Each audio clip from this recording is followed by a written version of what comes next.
আচ্ছা সুপু, হ্যাঁ, কাল আমার সাথে লক্ষ্মীপুর মন্দিরে গিয়ে কেমন লাগলো তোমার? সত্যি বলতে আমি এত দূরে কোনোদিন কোথাও যাইনি, কিন্তু কাল তোমার সাথে গিয়ে অনেক মজা করেছি। তো তুমি তো কিছু মারবে চাইতে পারতে, ওখানে আমার কিন্তু খুব ভালো, তোমার কিন্তু ফেরতো না। আমি আর কি চাইতাম, আমাকে তো না চাইতেই সবটা দিয়েছে ভগবান। আমাকে চেয়ে নিতে। কিছু বললে?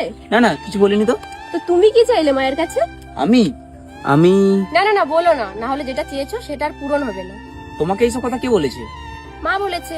মা বলে ভগবানের কাছে কিছু চেয়ে যদি আমরা অন্য কাউকে সেটা বলে দিই তাহলে আর সেটা পূরণ হয় না। কথা শুনে মনে হচ্ছে তুমি তোমার মায়ের কথা অনেক শোনো। হ্যাঁ, খুব ভয় পাই আমি। শুধু আমি না, আমার বাবাও ভয় পায়। তোমার মাকে তোমার বাবাও ভয় পায়?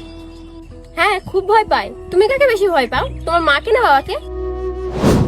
আমার ভয় পাওয়ার মতো কেউ নেই। মানে?